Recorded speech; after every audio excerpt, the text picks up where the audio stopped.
Hello, everybody, and welcome on in to the debut episode of That Football Podcast. If you notice our faces, I'm Martino and Matt Santangelo, and this is a different style show that we're going to be going through a little bit of a debate format where we're going to have 4 to 5 topics per episode. And in each topic, we will be going back and forth, making our points as to what we believe is an accurate take or belief of somebody. So again, welcome on in. And this is the first episode, Matt, first topic. And this is a hot one right now because Wayne Rooney, Gary Neville, Roy Keane, Ian Wright, and many other people are debating that Neymar is overrated all time and has never been a top player.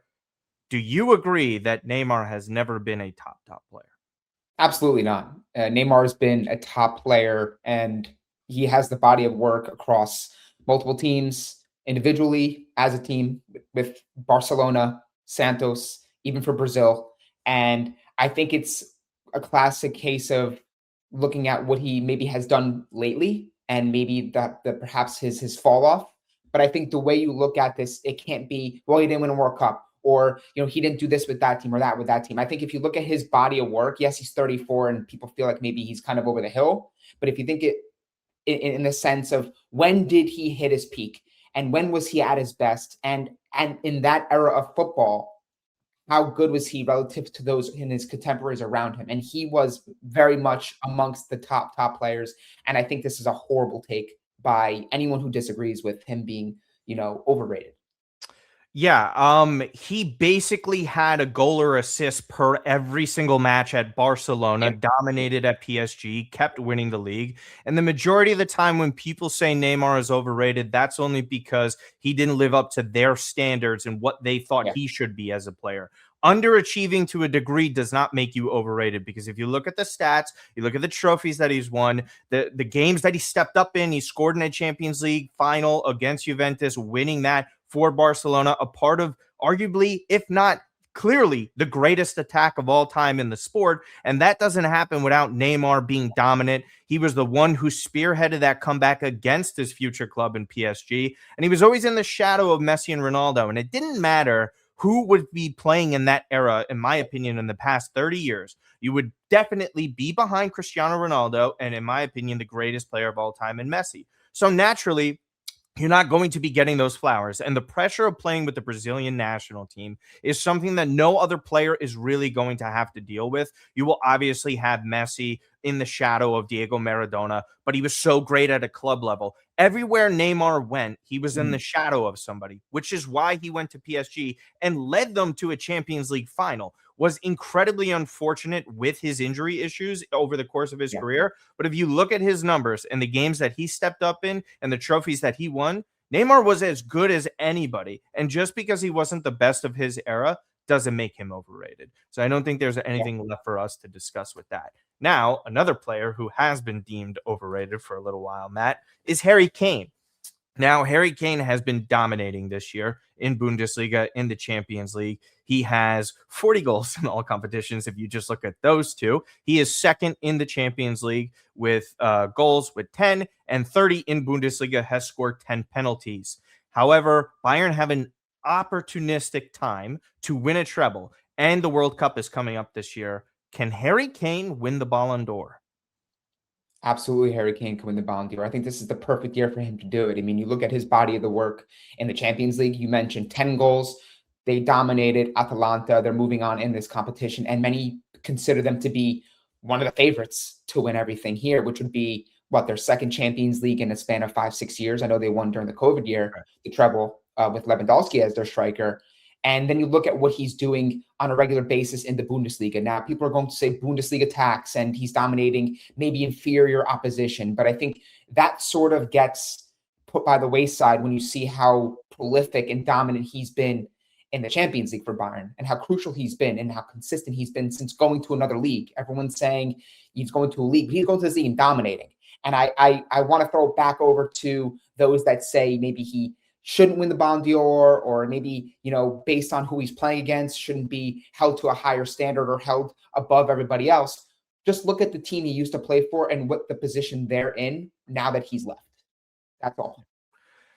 Harry Kane is victim of not stepping up in the biggest Yeah, of games in his yeah, career. And ultimately, the narrative against him was that he can't win a trophy. He wins a trophy, and then everyone says everyone wins one at Bayern. It's nothing special. So if he goes on to win a treble and he's dominating in the Champions League, which are yeah. the best of teams, I don't care what the scoreline was against Atalanta, he is producing. He had one of the goals of the year in that knockout phase against them. If they go on to not only win the league, win the Champions League. We'll see about DFB Pokal. And then obviously with the World Cup coming up this year. And if he wins the World Cup for England for the first time in over 60 years, or 60 years exactly, then Harry Kane is a clear-cut Ballon d'Or winner. There is no argument for this. You have to take away all your narratives because every single argument against Harry Kane is going to go away. He wins trophies. He scores loads of goals. And if he steps up and simply produces in a final, whether it's a World Cup final or a Champions League final, that narrative goes to bed forever. And Harry Kane should win the Ballon d'Or based off of that. We'll ultimately see if that happens for him, but he absolutely has to be in the conversation. I think anyone saying that Harry Kane shouldn't be belonging in there is simply going off of past narratives because now he put everything to bed about winning a trophy. And to your point, we see how Spurs are struggling mightily without him. This is a striker of a generation. And much to like what Robert Lewandowski was at Bayern, no one appreciated him until they arbitrarily stepped up in other moments for people. It's pretty ridiculous for him. So yeah. And moving on to a similar topic here. Who is the best player in the world? This has been brought up by many people. I think it's been up for discussion between four players, I would say, is in this argument. Kylian Mbappe, Lamine Yamal, Harry Kane, and Erling Haaland. For these four players, it feels like they're constantly in this conversation of who the best player in the world is. Matt Santangelo, who is the best player in the world? It depends on how you look at it because people are going to look and immediately gravitate and latch onto stats. And if you look at those stats, we just mentioned what Harry Kane is doing on a regular basis. We all know that individually speaking, these players are maybe asked to do certain things within the environment of their team, and they play maybe different positions, right? Yamal's on the wing. You have guys like Rafinha there, so he has a lot of players that maybe are soaking up goals, whereas guys like Harry Kane are producing striker level production. And then you look at Kylian Mbappe, who at a team like Real Madrid, obviously you're going to look and hold him to a higher standard. Same thing with Erling Haaland, right? So I think it really depends on how you want to look at this, right? If we're looking purely on quality, I think it's pretty clear you can look at players like Kylian Mbappe and Lamine Yamal, especially the fact that Lamine Yamal is doing what he's doing, and he's even in this conversation as a teenager. He just won the Euro as well. So I think that if you're weighing it amongst all these sort of categories and criteria, I think you can make a strong case for Lamine Yamal being the best player at this point in time, just for his age and the lack of experience he has relative to those others that are mentioned in this conversation. But look at what he's producing and how he's doing it for both club and country. I think it's crazy because all four of these players are producing for club and Yes. country. There is narratives against Haaland, Mbappe, and Harry Kane. Harry Kane, we obviously Yeah. just discussed. With Lamine Yamal, it seems that he gets a little bit of a break. But also, I don't think there's been much negativity to actually push towards his direction. Stepping up at the biggest of levels, you Yes. could argue, even in the Champions League, when they get eliminated against Inter, he was the best player over those two legs. So Barcelona losing in that moment in time is not his fault. Although when you look and point to someone like Kylian Mbappe, Harry Kane, or even Erling Haaland, everyone talks about how they're limited or one-dimensional in certain ways.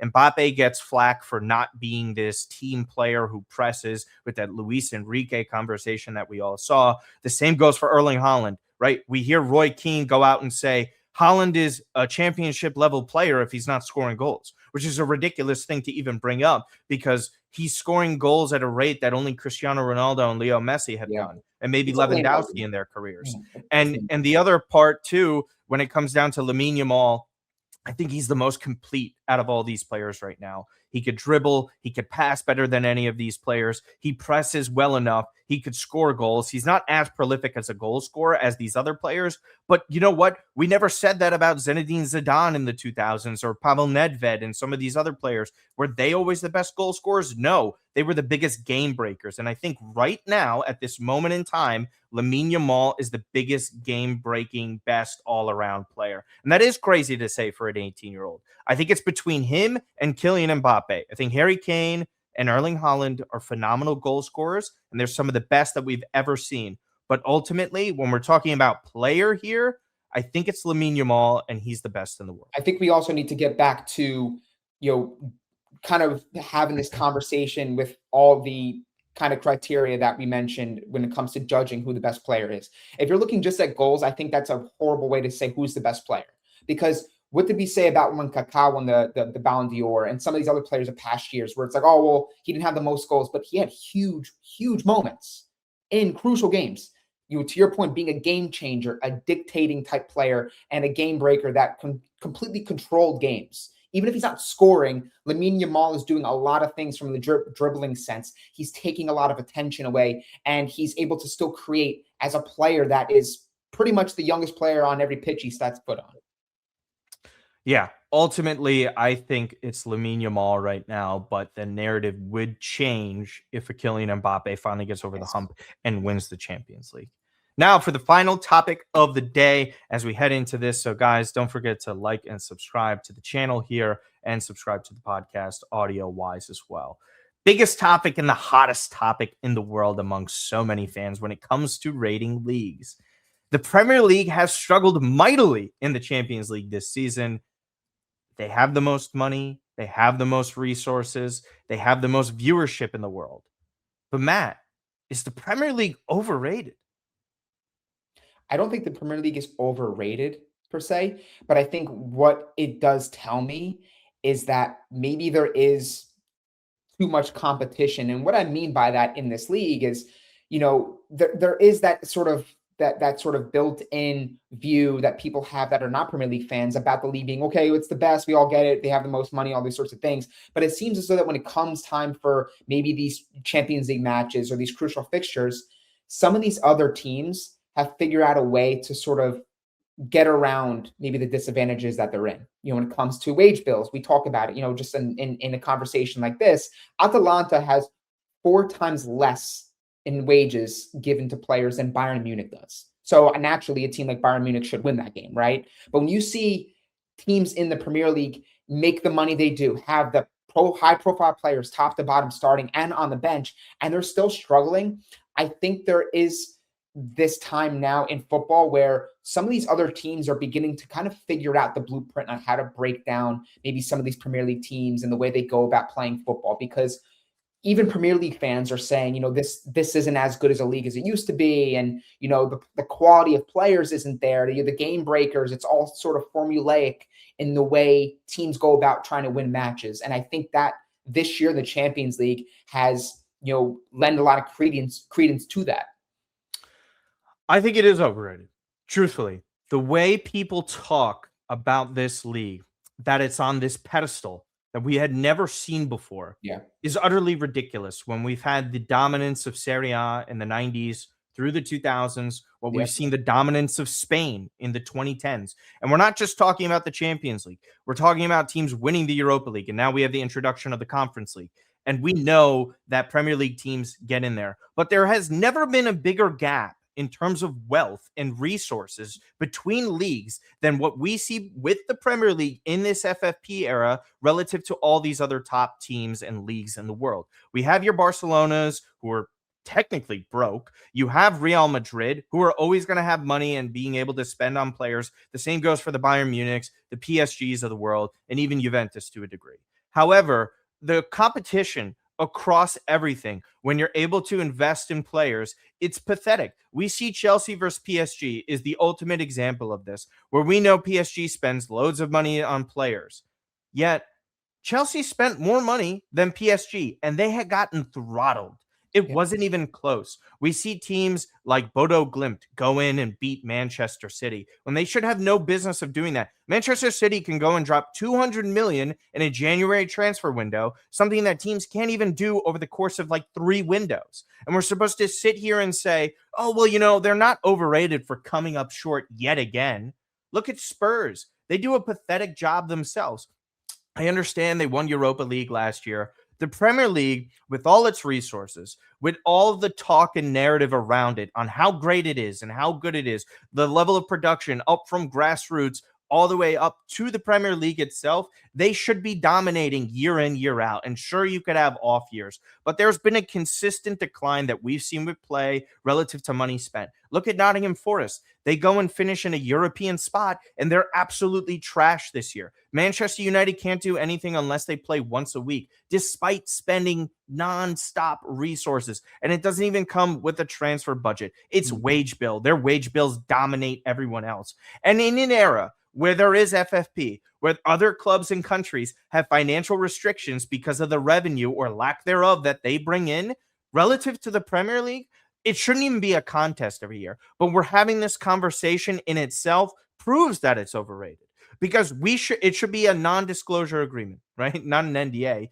but it should be not even a conversation at the end of the day. The fact that we're having one about the Premier League and how overrated it is says they are, because it shouldn't be a competition. Like when La Liga, Real Madrid, Barca, Sevilla, obviously Atletico Madrid, all these clubs were dominating.